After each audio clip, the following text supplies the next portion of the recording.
I do believe that to some extent, I wasn't selfish enough, and partly because I didn't like the idea that I was going to be selfish, and I needed to be more selfish to achieve what I wanted, and so maybe as much belief as I had in things I could have done, maybe I put not wanting to offend people or not wanting to put myself first all the time. To some extent, that got in the way of maybe the final I few think I percent think of what I that could I have think done. that in West I think that in Western culture we Mm. confuse selfishness with just being an asshole. Yeah, we do. Hi guys, welcome to the show. My name is Seb Ostrovich, aka the Voice of the People, and this is the Weightlifting House podcast.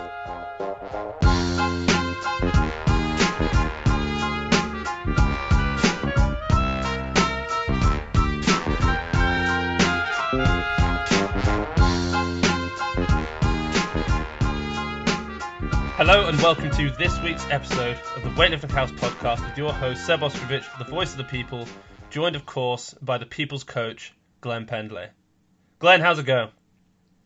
It's going pretty good. Yeah? Weather's nice here. Good. Now, just before we clicked record, you were going off on a rant about food again. And we've had a few classic rants where you've gone off and you've spoken a little bit about the American food system, but you were getting into something. I said save it. Let's click record and let's get into it on the podcast. I'm going to set the scene. You said you were walking into where was it again? Walmart, and something annoyed you. So tell the people what happened. There's so many things to get annoyed at when you walk into Walmart. Uh-huh. So many things. But the one that I really got annoyed at this time is that right as you go in, Okay. they have these big displays for like $1 for all these. What's the average like little cake type food? Ho-hos, ding-dongs. Oh, right, yeah. That. This big display of those. And I actually looked, I was like thinking to myself, what a bunch of crap this is. Mm. And as I walked through the store, at the end of each aisle, they have more displays. Uh-huh. Every freaking display is full of junk. It's pure crap. Yeah. Somebody had a corn syrup and I suppose the flour, something. Mm. It's terrible. Terrible. The biggest, most junk food I've ever seen. Mm. It's on every freaking aisle. And I've done a couple of podcasts or a couple of blogs, not podcasts, about this type of thing before. But every time I haven't talked about it for a while, I just am struck again by the crap. And it's even worse when I go up somebody's cart. Oh, when good, there's yeah. a stopper in the Walmart. Mm-hmm. I look at their cart. Yeah. And it's some kind of cereal. Always, yeah. Cocoa Puffs. Yeah. Probably no cheese or meat or actually good food. Yeah, no Or vegetables. No vegetables at all. No. Never. And there's all kinds of crap. Yeah. They sell these little pies. They're like individual pies. Right. Like $1 each. I saw them on sale 2 days ago. Yeah. For 30 cents each. Right. Jesus. You get 3 little pies, like 4-inch diameter, for 33 cents a piece. Yeah. I mean, you could fill up on those for $1. Yeah, that's crazy. And I was actually talking to somebody about the problems with trying to get kids to eat good. Trying to get kids to have a healthy diet. Mm. And this lady said, I try to fix healthy foods. But my ex-husband, when I go visit his house, they fill up on all this crap. And when they come to my house, they say, where's the food? Yeah. Used to having all this crap available all the time. Candy bars, ho-hos, whatever. Just crap. No vegetables, no anything. And they get used to it. And when you've eaten that for weeks at a time, you don't want anything else. No. You want that sweetness. You want that, you crave that crap. Well, you do. I mean, have you seen those scans where they show the brain and the part of the brain that lights up with sugar is the same part of the brain that lights up with cocaine? I have not seen a scan like that, but I'll show you. It's amazing. It's probably right. Yeah, I think it was some kind of MRI or a CAT. I think it was a CAT scan. It's amazing, and it's they're just horrendous. addictive. You know, when I see things like that, I go into Walmart and I see that there's just pure shit that people are eating for food. Yeah. It makes me more and more. I vow to take everything out of my cart if there is anything in it that is not just good food. Yeah. I rarely buy anything that's anything. I just don't buy shit. I don't buy potato chips. I don't buy anything. It's just like, but once you buy it, you're gonna eat it. Yeah. You know, I got some willpower. I learned enough to not eat a bag of potato chips when it's late at night and I want to snack on something. Yeah. And there's a bag of potato chips there. I'm gonna eat them. Eat them. So I don't buy it. Yeah, you just got to make a better decision. Just look at the food when you pick it up. Is this good? Is it not? Just don't put it in there. I mean, I do my shop every Sunday, so I've just done mine. And I'm at a point now where I do the same thing. I look in my cart, and I actually think to myself, like, I look like a healthy person now. Right. Like, this food is actually, no one would look at it and think you're an unhealthy person. There's vegetables, there's meats, and there's like grains and that kind of stuff, potatoes. Like, there's nothing. I don't buy ice cream or chips or sweets, or I haven't had cereal in years now. It's good food. Yeah. I mean, that's good. That's wonderful. I wish that more people did that. Yeah. But it's kind of funny because the crap food is actually cheaper a lot of times than the good food. You can buy these little pies for 32 cents a piece. You'd be full after eating 3 of them, for sure. Yeah. And it's so easy to do. They are cheaper to some extent. I mean, like if you buy ready meals, they can be quite pricey. But if you just want to fill up with a bowl of rice, that's cheaper than any amount of pies that you buy. Like a bowl of rice is 20 cents. But the problem is it's cheaper, but it takes more work. Yeah, I mean, I've got 20 minutes to cook. Like, it doesn't take that long, But some people don't like it. People have to plan for it, though. Yeah. You can't get up late and want breakfast and spend 20 minutes cooking rice. Yeah. You have to actually plan and get up on time, and et cetera, et cetera. I mean, I suppose that must be that is maybe something we're quite fortunate of, is the fact that we don't have to get to work at 9 o'clock. Like, we're very much in control of our lives, and when we do work, and if for some reason you decided I'm not going to get up until 10, you could do that, and there would be there are very few consequences. You wouldn't get as much done as you'd hoped, but you don't have to be somewhere at 8 o'clock. So I guess, to some extent, we don't have that deadline of getting up on time, but then again, now that I'm talking, I'm realizing that probably we do get up earlier than most people, even though we don't have 9 to 5 jobs. Oh, when the camp was here, when you were here for the camp, yeah, I got up my normal time around 6, sometimes 6:30. And that's normal for me. Yeah. The thing is, I go to bed early. Yeah. You guys that were at the camp, including you, sit up every night till late. Yeah, I know. Most nights, and then it made it hard to get up. Yeah, I mean, that's what I find. Like, when I'm here at home, I don't have the distraction. I'm much better. But there, in a house of weightlifters, and everyone's hanging out, like, I feel like something about me, I can't be the person that goes to bed and potentially misses out on something fun happening. Something great might happen. Yeah. I've also found since I'm back weightlifting, like, properly again, and I'm training hard again, I just can't get away with 7 hours of sleep. Like, when I was injured and doing my rehab work and just trying to build weightlifting house and that kind of stuff, I could get away with it, and I'd go to bed and I'd get up very early. But now I'm finding it a lot harder. I'm still trying to get up at a good time, and I am, but it's not 6 a.m. anymore. Right, I got you. Yeah, I need an extra hour or so just to recover from these workouts. Right.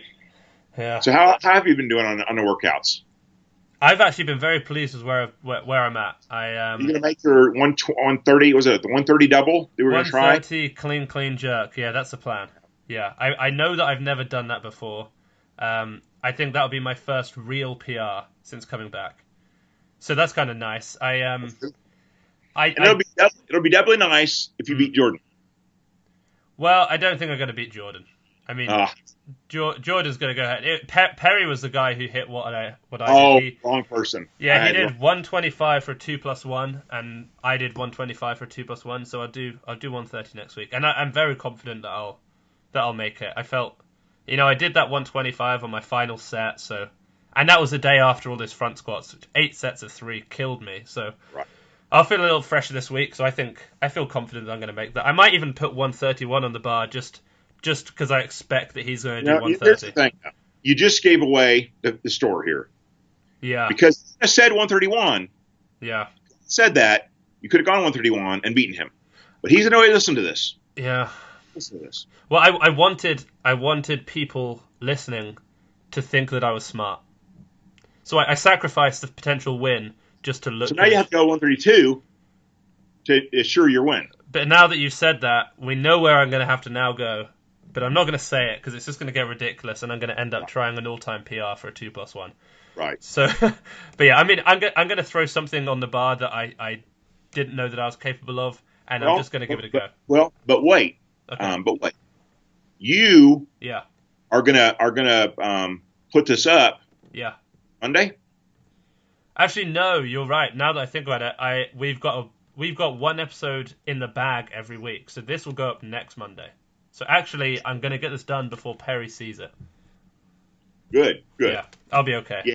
Yes, and you'll be able to go 131. Yeah. And get it done.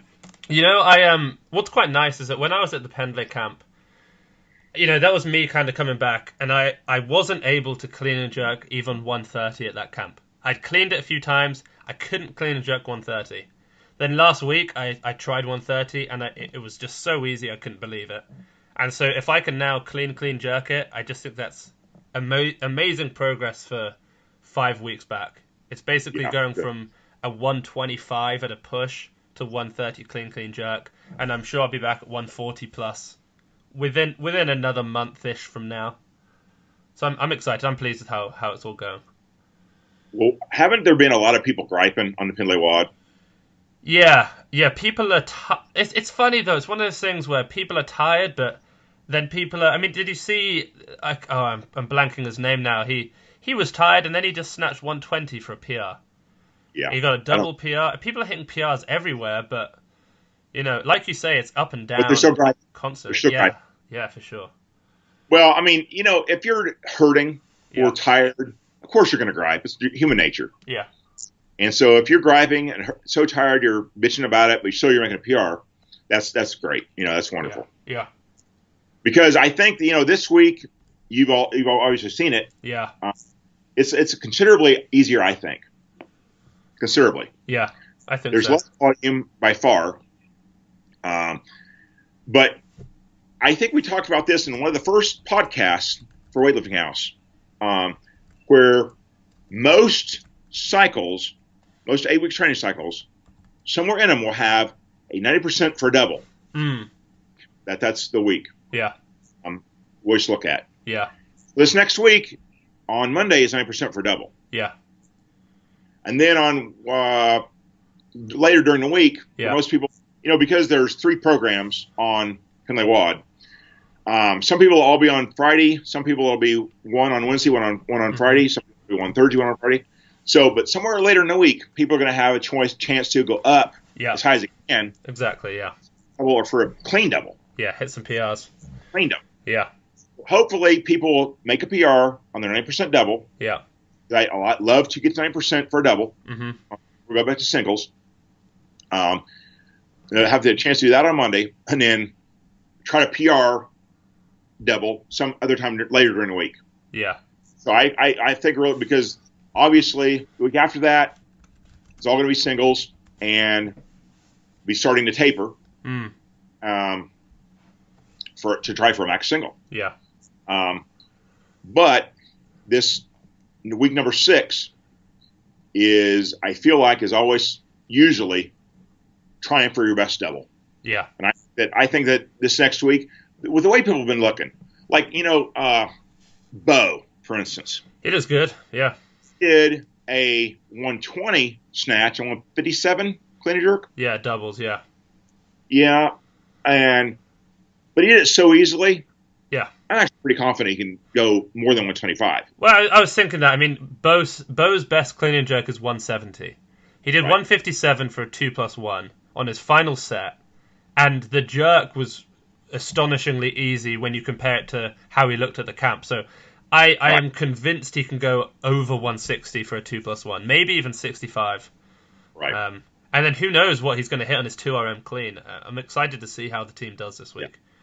Yeah. It'll be interesting. It'll be very interesting. Yeah. One thing that's been different this training cycle is we never did sets of 5 on the squat. Yeah. Um, I'm not sure how I feel about that. I mean, I feel like sets of 5 are kind of the basic training for the squat. Mm. We did sets of 3 the whole way through, which is not happened very often. No. But it's either going to work great or not so at all. I don't know. Yeah. I mean, I'm excited to see. I mean, I've enjoyed doing the threes because, well, I mean, it's 3 reps. It's not 5 reps. It's a little bit easier, but I find 5x5s, they work, but they are awfully tough. So I'm kind of excited to see what we do after these threes. I don't know if you're going to let us know now, but I'm kind of wondering, are we going to go above sets of 5? Are we going to go straight back to sets of 5? Like what the plan is for squats? But I'm excited. I'm really excited. We'll see how people's maxes go up. Yeah. We'll see how people's maxes go up. Yeah, I guess so. I think that's the big thing is, I'm not really married to any program. Mm. If it works, we'll do it again. Well, it's funny. I was just on the podcast with Josh Gibson, who you do personal training for. He has his own podcast, and I just hopped on just this afternoon to talk about some programming stuff. And I was talking about your programming, and I said how, one of the good things about you is that you're not, like you said, you're not married to any particular way of programming, and I'm the same. You're not known as the DUP guy, or the block periodization guy, or the linear periodization guy, or the hang snatch guy. You look at what works, you make one change at a time, and if it works well, you keep it, and you keep changing things. Yeah.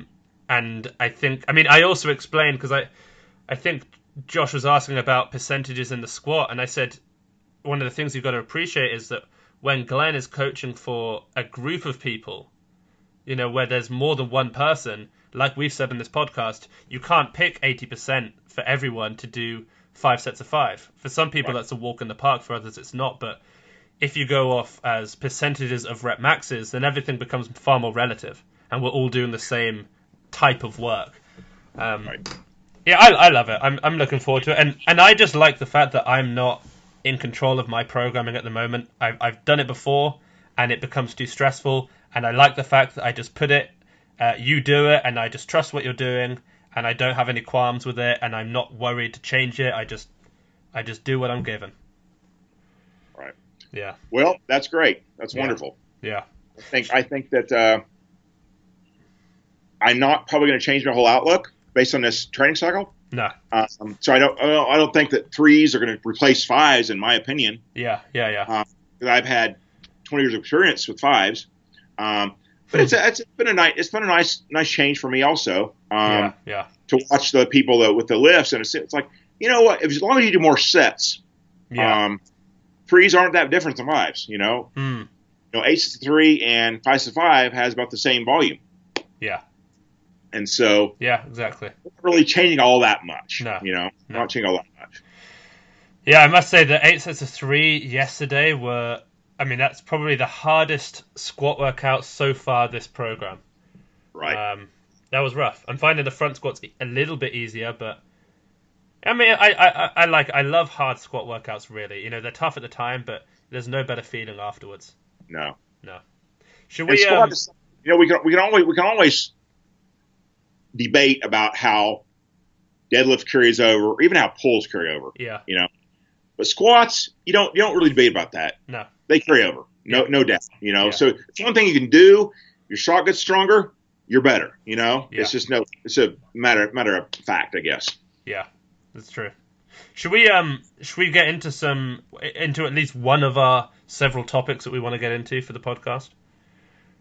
Let's do it. I think it's about time. So you wanted to talk about certain positions and the particulars of each position on the snatch and clean and jerk. We spoke briefly before, and you were talking about how you wanted to almost talk about why you need to do high volume a lot of the time in the snatch and clean and jerk, as opposed to perhaps a deadlift. Is that about right? Well, kind of right.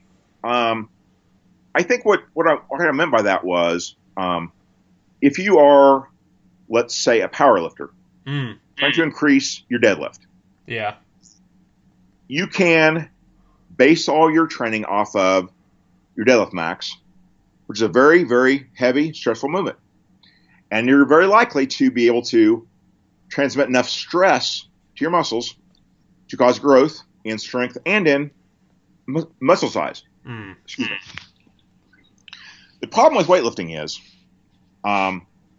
you're doing things based off, let's just say, the snatch. It's very difficult to pull a bar as fast as it needs to be pulled in a snatch, fast enough for you to jump under it and catch it, and still impossible, actually, to give your body a strong enough or as strong a growth signal to grow in strength and muscle size. Right. When you're limited to lifting a weight that you have to jump down under and catch. Yeah. That's probably about 60 to 65% for most people of the weight that you can squat, back squat. Yeah. So usually most people less than 50% of the weight that you can deadlift. Yeah. And so that does not cause as much of a growth stimulus to the muscle. Yeah. So to make up for that, we have to do it over and over again. Okay. So are you talking about, I mean, when you're talking about doing a heavy, slow deadlift, it gives you this growth signal because it's, you're under time, and the time and attention is so long and the strain is so great. So are you talking about using the snatch and clean jerk in volume to build muscle? Well, to build strength and muscle. Okay, so you still... It's hard to build strength without building any muscle. Yeah. That's hard to do. So most people are going to build both strength and muscle at the same time. That's almost always how it happens. Because obviously some of this extra strength is come from neural mechanisms, and some of it's from muscle growth. So I see the snatch and clean and jerk as improving strength specifically neurally, far more so than actually by getting bigger or gaining muscle. And so I almost see as, the snatch and the clean and jerk are not particularly effective exercises to gain muscle. I mean, you may correct me or disagree, but it's entirely... That's the case. That's why people don't snatch. Bodybuilders don't snatch to get bigger. Yeah, so what I'm saying is do the snatches to improve your strength neurally by becoming more efficient, but why not just not worry about using it to gain muscle or gain size? Why not just pick other exercises, do enough lifts as you need to move nicely, and then just squat, deadlift, and press or whatever to actually gain the strength? Well, the closer the training exercise is to the competition exercise, the more it carries over. Yeah. And so that applies to position and also speed. Okay. So in position, if you go through the absolutely correct positions that you use in the snatch for a lift in competition, it's going to carry over maximally. Yeah. Now, if you do the perfect positions, that's one thing. If you do the perfect speed, that's another thing. Right. So we want to do both perfectly as much as possible. Yeah. And that carries over to the maximal amount. But that's why the positions have to be perfect. Because we still cannot send as strong a signal for either neural or muscle growth. I think part of what you're actually disagreeing with me about is something that happens without people controlling it. You can't control if you get 1 pound stronger, be a neural adaptation or be a muscle adaptation. Yeah. You can't control that. Yeah. It's going to happen, and it's going to 99% of the time it's going to be both. I suppose you can favor towards one end.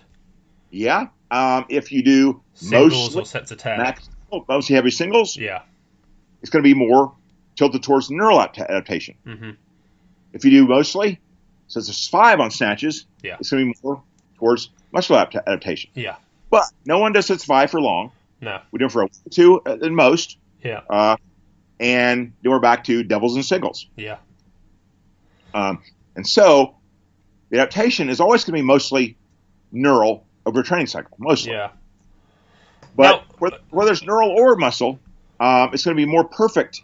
It's going to apply more to a max single if the positions are the same and if the speeds are the same. Something that I would be interested to know, I don't know if you know this, is in terms of learning a movement, learning the skill of the movement. Of course, the snatch is more complicated than the deadlift, but does the time under tension of the deadlift, the fact that it's, if you do a max deadlift or a max snatch, the fact that you're pulling on that max deadlift for 5+ seconds, does that ingrain the movement more effectively than a heavy snatch? Of course, you can't do as many of them. You can't repeat that same effect. But do you know what I'm kind of getting at? I kind of understand what you're getting at. The answer is I don't know. I don't know, and I don't think it matters because we're trying to teach our body, both from a neural standpoint and a muscle standpoint, want to both increase neural efficiency as much as possible, and also gain the muscle that needed to do the movement in competition as much as possible. Yeah. We want everything to be perfect. And the more like your competition snatch the training snatches are, or the pulls are, the more it carries over to the competition snatch. Yeah. It's just going to carry over more the more perfect you make it. And in weightlifting, because we can't have that huge maximal effort, the adaptation is going to rely on more volume. Again and again and again and again. Yeah, repetition of it. Okay. Deadlifting, you can do a max deadlift that is going to stimulate growth in whatever way you stimulate it. Yeah. Whether it's neural or muscular or whatever. For long enough that you don't even need to repeat it for another week or two. Yeah, exactly. It's going to stimulate a lot of growth. Yeah. But you can't do that in weightlifting. You can't do anything that is almost the same as a max deadlift that took 6 seconds to lock out. Yeah. That's a huge amount of tension on the muscles, the pulling muscles. Yeah. A huge amount. That creates adaptation. Yeah. In whatever organism or whatever part of the organism is needed to adapt to that max deadlift. Yeah. Takes a lot of recovery, but you'll recover from it eventually and you'll be stronger. Yeah. I think we don't have that huge single rep or single effort that gives that monster amount of adaptation that a powerlifter does. Yeah. We don't have that. So we have to do the same thing over and over and over again with less weight. I suppose it's interesting. I mean, sort of listening and thinking, one of the things I was thinking is, well, why don't we do maximum deadlifts and then really light lifts on the snatch? And then I kind of thought to myself, well, the maximum deadlift is going to take too much out of the snatching and vice versa. So I guess we've got to find some kind of medium ground. And then I just kind of, you realize that is the game of programming. That's what programming is. It is finding the balance. And the program we're following is doing that. Exactly, yeah. We do the right balance of... We're trying to. Yeah, I'm not sure we do it perfectly, but we do it as well as we can. Yeah. Because over 3 training cycles, we've done a lot of snatch grip deadlifts and a few clean grip deadlifts. We do more snatch grip ones. Yeah. And we've done a lot. That's pushing the needle over as far as we can to the max effort, like the max effort training. Yeah. Heavy enough effort deadlift. Yeah. Then we do a lot of pulls between 100 and 120%. Yeah. That's middle ground. Then we also do a lot of snatches with 80% to 90%. So we're doing everything. We're doing everything. We're kind of doing everything we can do to attempt to stimulate the body to add skill and strength. Yeah. And that's where you get some programs where they take the extreme and they go to one of each end. Right. And you even get some people who do both in extremes. I'm thinking more powerlifting, but I guess Westside would be an example. They do the max effort work, just heavy single, and then they do very light repetition work. But then in weightlifting, you'd have, the Bulgarians at one end, and maybe the Chinese or the Russian at the other. But the truth is, there's not necessarily. I mean, there are people getting strong in Bulgaria doing one thing, and there are people getting strong in China doing another thing. But when you have a crazy demographic like we have, the best bang for your buck and the chances of getting everyone as strong as possible is that we just mix these methods and we get the perfect medium of all of them. Yeah, I agree with that. Yeah. I agree with that. Yeah. And it's kind of funny, but all of training, well, let's say this a different way. A lot of people assume, sure, some people don't assume this, but a lot of people do, it seems like, assume that there's somebody that knows all the answers. Somebody has the answers. Mm-hmm. Reality is, no one does. Yeah. Everyone that programs for other people, it's all a big experiment. It is, yeah. That's what it is. I mean, I wish I could say it's not. I wish I could. Yeah. But in actuality, it's all a big experiment. No one, including me, knows for certain that this program or that program is precisely right. I mean, there's a reason your programming now looks different to how it looked this time last year. Because if you knew last year that it was perfect, you wouldn't have changed it. No. But no one can know that. Exactly, it's yeah. Unknowable. It's unknowable. Yeah. Think about the mechanism there would be to know precisely how a training program would affect a certain individual. Yeah. There's simply no way to know. Yeah. Besides experiment and use clues that you gain through programming that way and seeing how the athlete reacts. And that gives you more clues. Yeah. They're loyal to this. Yeah. Do a little more of that. Yeah. They reacted badly to this. Do a little more of that. And what makes it more complicated is the athlete changes. So we're changing the program to try to make it more and more perfect. Athlete is also changing. Yeah.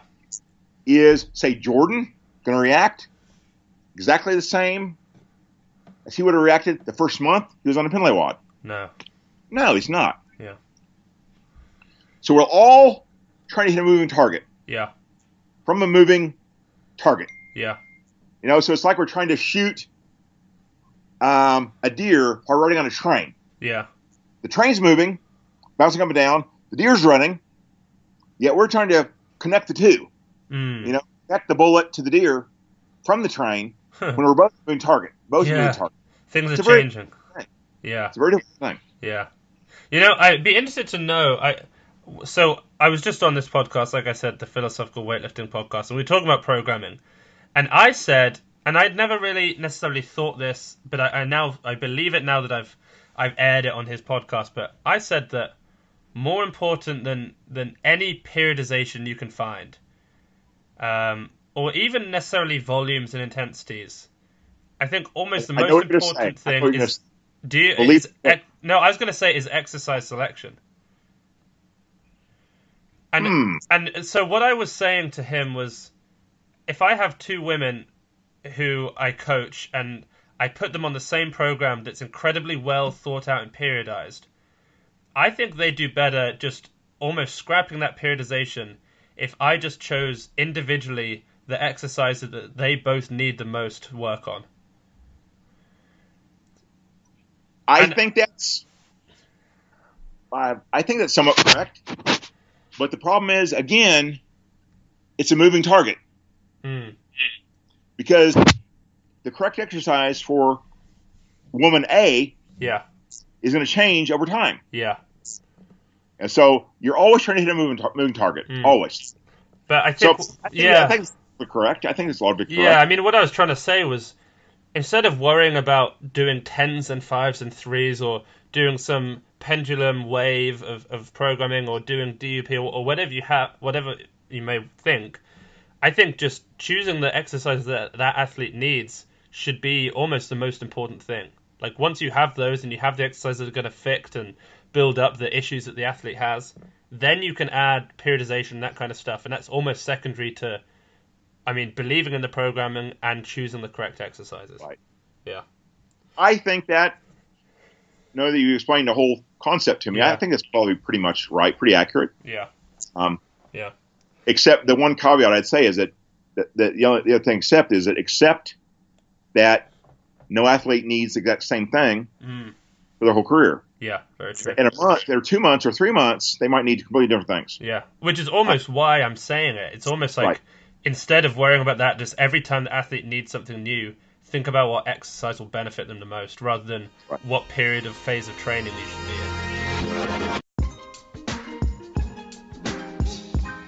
This episode is brought to you by Health IQ, the life insurance agency which specializes in securing lower rates for active people.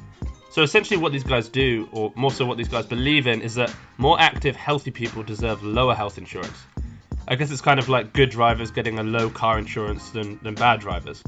So I did a little bit of research. I went back to my sports science days and pulled up some research that backs all of this up. So I'm going to read some of it out because it's actually pretty fascinating, and perhaps we don't give ourselves enough credit for the training that we do.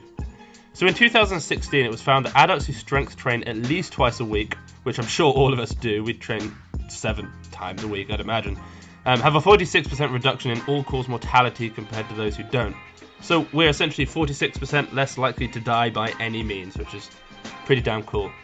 56% of Health IQ customers save between 4 and 33% on their life insurance. So if you want to get a free quote on how low your health insurance could be, and bear in mind this only works for my American brothers and sisters, apologies Europe and other countries, then head over to healthiq.com/weightliftinghouse for your free quote. We were going to talk about ego in weightlifting and the role that ego plays. Now this is something that you said that you were talking on the phone with Donnie about, and you know, it's clear to anyone who's ever met Donnie, he has an ego when it comes to weightlifting, for sure. What do you think the role of an ego is in weightlifting? This kind of stems from a comment on my Instagram. Jamie commented, I think that's a guy, not a girl. Right. She commented that the people that were griping about a certain thing, I can't really remember exactly the context of it, were probably people that thought that ego had no role in weightlifting, when actually ego has a huge role in weightlifting. Right. And so that's what kind of got me on the topic. And so I remember when my mind worked on that. So I remembered that, you know, one thing that I think that Donnie had written about in several blogs is the role of ego in weightlifting. And how hard it is to actually become a good weightlifter without an ego. Yeah. And I totally agree with that. It's impossible to be a good weightlifter unless you have a very healthy ego. You know, so, a very healthy ego. Let's talk about the ego, because, essentially, I did Latin and Greek and all of that, so ego in Latin is just I. So obviously this is just evolving around, I assume this is what you're saying, it's evolving around how much you put yourself first. Is that what we're saying? Right. I think so. Yeah. Because one of the things that destroys a lot of lifters is lack of belief in themselves. They don't really believe that they can do it, will do it, are able to do it. When they approach a lift, they're questioning themselves, questioning their ability, questioning their capability of ever making that weight. Right. That destroys them as a lifter. When I think of people that I've coached that have been really good lifters, that have been the kind of people that are clutch. Right. They can miss and miss, yet on that third attempt, when the chips are down, they make it. Yeah. Everyone else, we so under pressure, the pressure's so high, 9 out of 10 would fold, they make the lift. You know, people like that are people with very healthy egos. Yeah. I just don't think there's any other way to approach that. Yeah. A huge belief in yourself. Yeah. Now, I think the point where people get confused or worry about the whole ego thing is there's having belief in yourself, which is great. a lot of lifters have belief in themselves, but do you think there's some level towards ego where you need to actually almost value yourself and your goals above others, and there needs to be some level of just selfishness in it? Because there's belief in yourself, but then there's putting someone else first, so you can't go to training on time because you were helping someone with something. Can you, well, there's always little instances where you can say, a big ego is not good in this situation, a big ego is not good in this situation. But can you imagine a lifter progressing to the point he's on a world team that has no ego, that has no selfishness? Yeah, no. I think that for a lifter to get to a high level in weightlifting, there's got to be a huge amount of selfishness. Okay. I mean, we all look at that word as if it's a bad word. Yeah, I know we do. That's why I'm almost interested to talk about it. Yeah. We look at that. I think most people look at that, and I think even I look at it in a way like selfish is a bad word. We've been programmed to think of selfishness as a bad word. Yeah. In our lives, in our culture. If you actually want to achieve something dramatically good, dramatically above the norm, you've got to be selfish. Yeah. You've got to be selfish. There's a certain amount of in every person, or they're not going to achieve anything. Yeah. At some point in life, you have to say, I am the most important thing that I'm doing. Yeah. Not everyone else is the most important thing that I'm doing, but I am. It's a scary thought, almost. I mean, I do believe that I, to some extent, I wasn't selfish enough, and partly because I didn't like the idea that I was going to be selfish, and I needed to be more selfish to achieve what I wanted, and so maybe as much belief as I had in things I could have done, maybe I put not wanting to offend people or not wanting to put myself first all the time. To some extent, that got in the way of maybe the final few percent of what I could have done. I think that in Western culture, we confuse selfishness with just being an asshole. Yeah, we do. You can be a very selfish person, but not at all an asshole. You know? I think that the two things are totally separate. That's an interesting distinction. I wonder, does the distinction lie in just how you treat this? So I'm going to put a hypothetical situation out that you're meant to be, your friends want you to go and meet them, but you say, no, I'm going to the gym. I guess being selfish would just be saying, no, I'm afraid I can't go. I've got something that I really need to do, and it's really important. And then being an asshole is just being an asshole about the situation. Right. And, I think there's a fine line between being selfish and being an asshole, but I suppose you can be a good, selfish person. You put your task ahead of some communal thing, but you're not a dick about it. You just have to realize that if you are going to achieve what you want, it requires a certain amount of selfishness. You're going to have to try like hell to achieve it. Yeah. You have to work for it. Yeah. You're going to have to let other things sit in your way. That requires putting yourself first. Yeah. In some instances. Not every instance, but some instances. Yeah. Put yourself first. I think more people have not achieved anything of distinction because they couldn't put themselves first at all. Yeah. What a horrible way to live life. Yeah. I mean, what a horrible way to live life. I think the harder you work towards something as well, the more selfish you maybe get over. You get.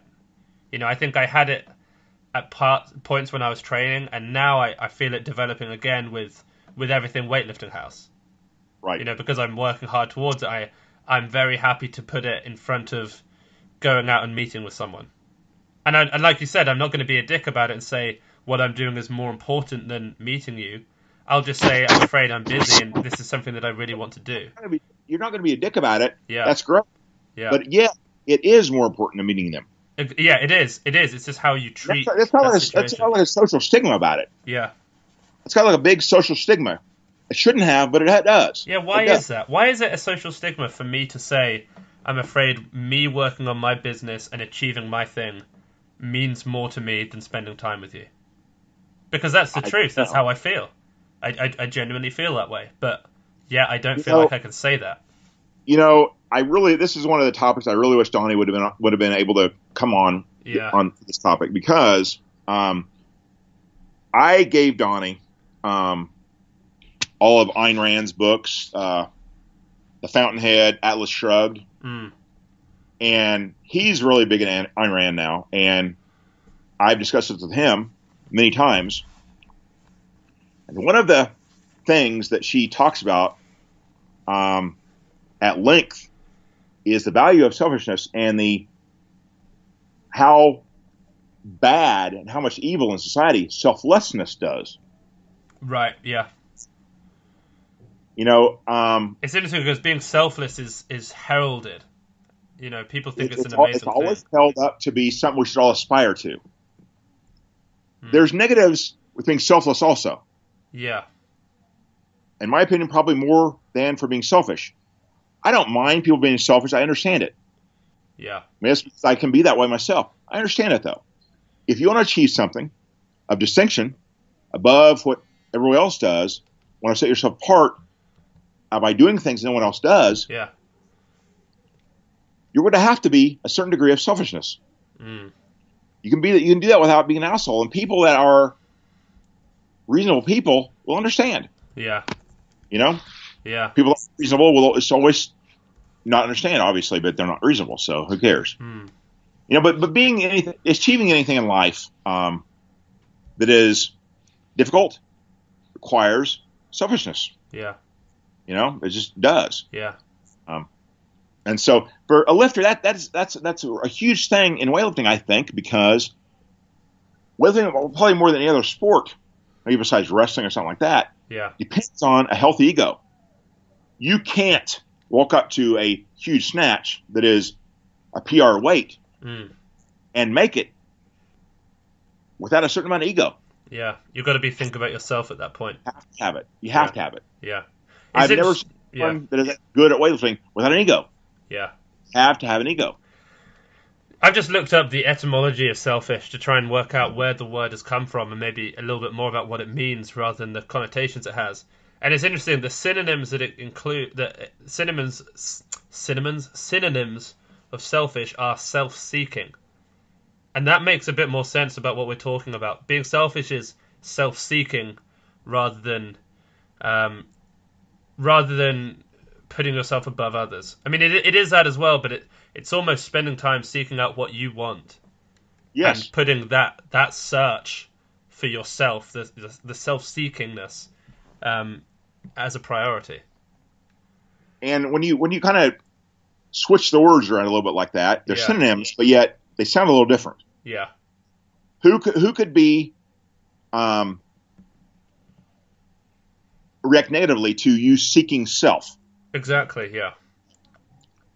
I don't know, but it is in today's society. It is looked down. It's looked down on. And selflessness. Yeah. Is held in high regard. Yeah. Well, so much that somebody could do something if we're going to make them a profit, and you're like, oh, you did it for profit. You did it for profit. Yeah. Like you did it to benefit yourself. It's like, well, you're bad. That's not a good thing. You did it to benefit yourself. Yeah. If you did it to benefit other people, what's a word for? I'm thinking of a word here, but I can't really think of it. What's a word for altruism? Altruism. Like another word for it? No, that's the opposite. Oh, right. I thought you were looking for a synonym of altruism. Yeah, well, it's altruism is a word. Yeah. Altruism is held up to be wonderful, beautiful. Yeah. It's volunteer. It's basically to be selfless. Yes, if you volunteer for a soup kitchen, not getting paid for it, you're just volunteering. Yeah, you're altruistic. That's like the height of greatness. Yeah. So that you actually worked for no benefit of your own. Yeah. People hold that up as something we all aspire to. Yeah.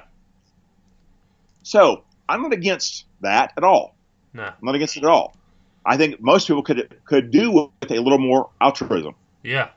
A little more of caring about others is great. Yeah. But how do you become altruistic before you actually seek self? Is that healthy? Mm.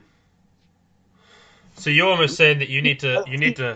When you put other people's needs above your own, Mm. a certain amount of that is a great thing, I think. Yeah. But is it good for that to come first all the time? But yeah, that's the thing. You need to be self-aware.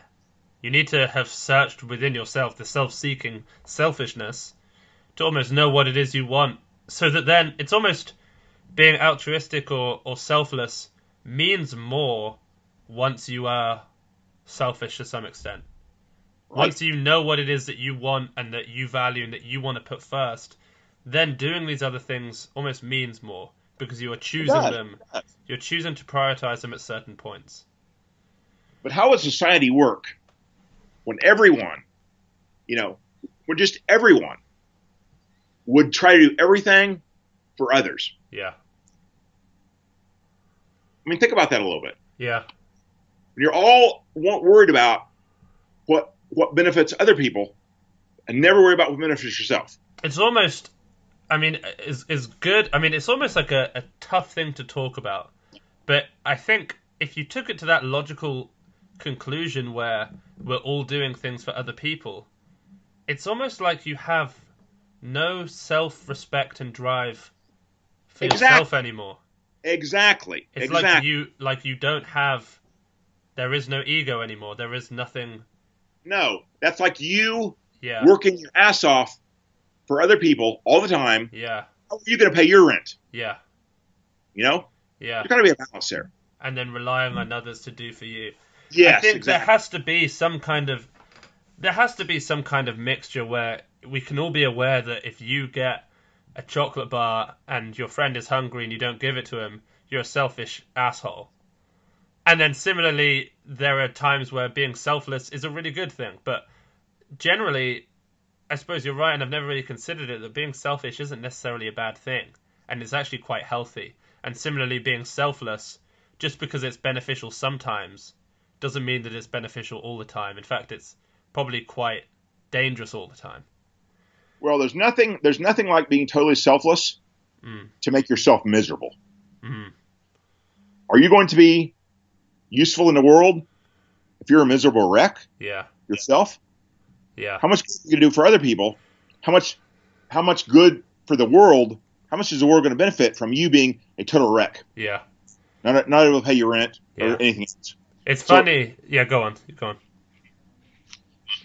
Oh, I was just saying, you have to have a certain amount of self-seeking, of selfishness to make sure you are okay. Mm.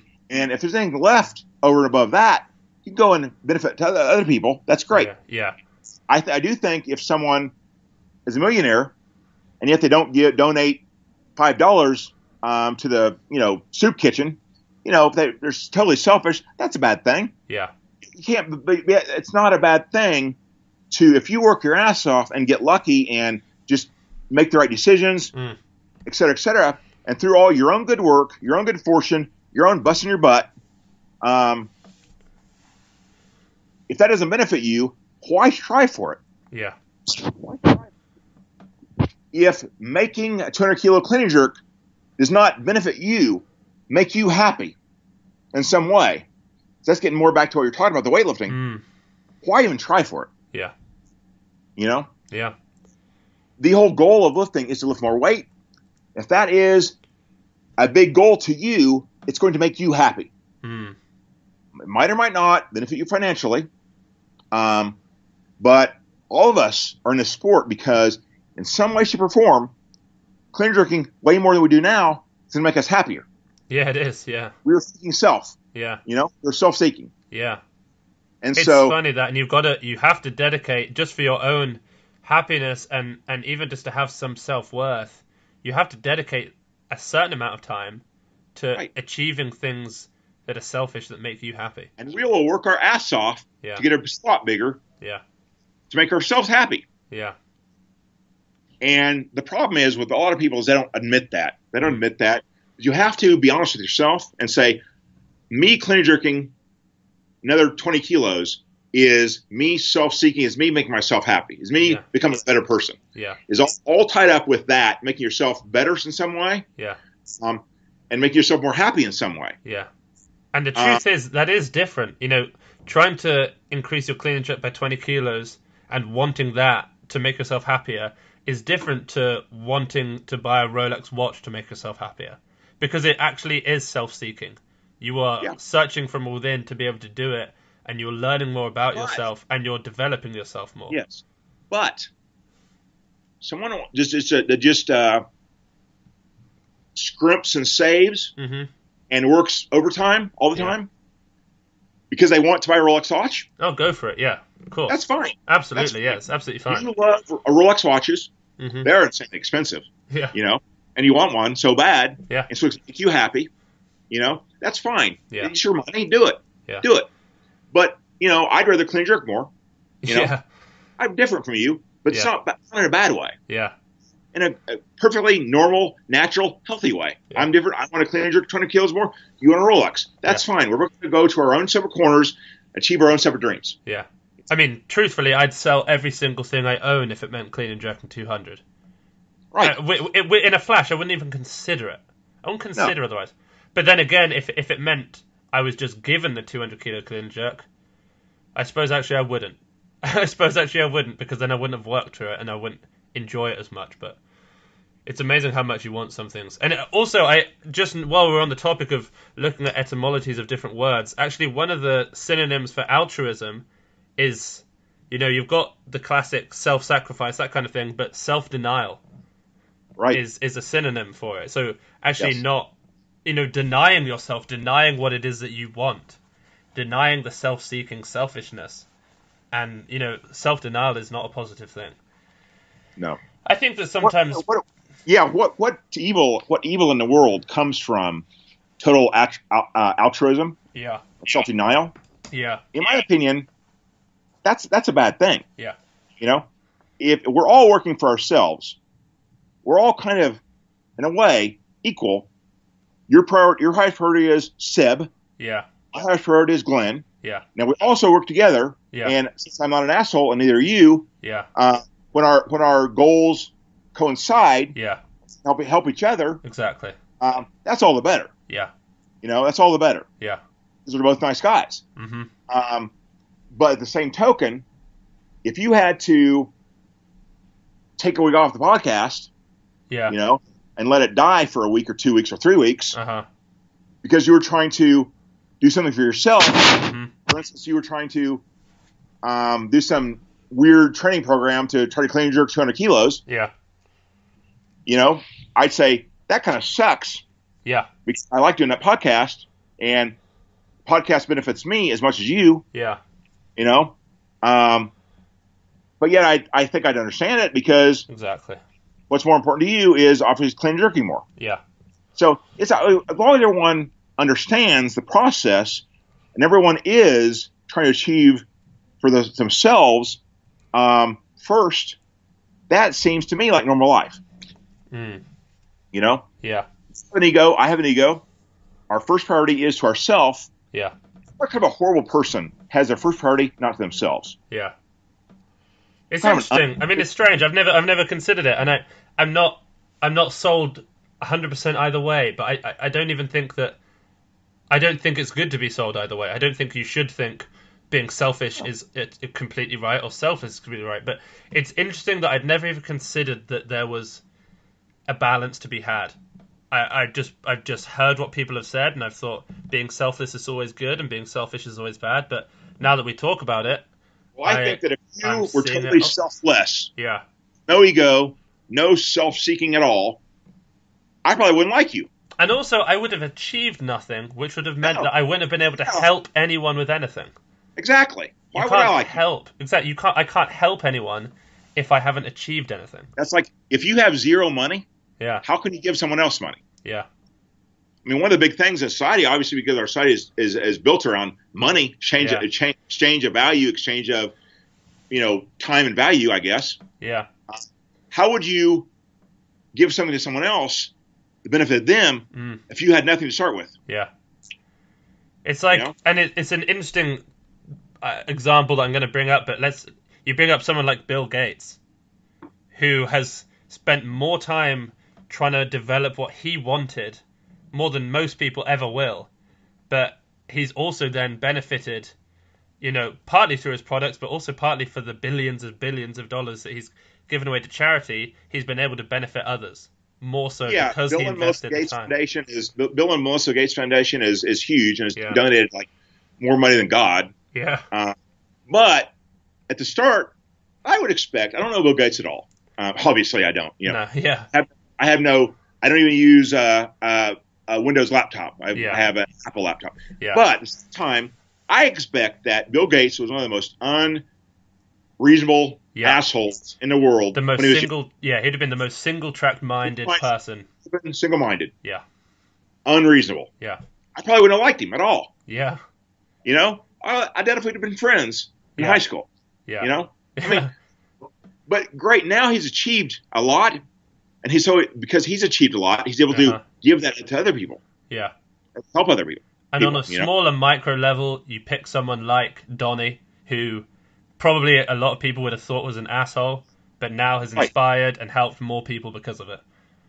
Right. Yeah. It's very interesting. Yeah, it is. But but I think Donnie is the original person probably that I talked to me about the ego and how a healthy ego helps a weightlifter. Yeah. And how a weightlifter needs a healthy ego if they're going to be a good weightlifter. Yeah. Can you imagine becoming a great weightlifter? All the work and trouble and toil and discomfort that you have to overcome. Can you imagine achieving that without an ego? Yeah. Without the ability to put other people second for a while? Yeah. Concentrate on yourself. Concentrate on whatever you needed to do. Yeah. To achieve this goal. I think largely that's impossible without an ego. Yeah. Without a healthy ego. And so I think you're right. I think a healthy ego is part and parcel of weightlifting. Yeah. Well, you know what? I think that's a great place to end. It's taken a fascinating turn. We've been recording for over an hour, and I have many things that I need to be getting on with. So that sounds like a good place for me, and it leaves us with somewhere interesting to go next week. Although, actually, next week, Glenn, I am unable to record on the Sunday. I do have a podcast saved up, which I can put out, but I am away out of the country. But I will be back on my normal schedule a few days after. So we'll try and slot one in if we can another day, but I won't be available on the Sunday. Yes. Well, hopefully go Saturday, but if not, I understand. Yeah, we'll sort it out. All right, Glenn, thanks so much for coming on once again. It's always a pleasure every Sunday to do these podcasts. Guys, thanks once again for tuning in. Of course, if you are interested in bars and plates, you can look at both of our things coming up. Glenn's plates, as far as I know, they've arrived, they're perfect, they're ready to go. So if you're interested, email Glenn at glennpendley@gmail.com. And if you're interested in anything Weightlifting House, it is anything Weightlifting House on social media. Thanks once again for tuning in, and we shall speak to you all next week.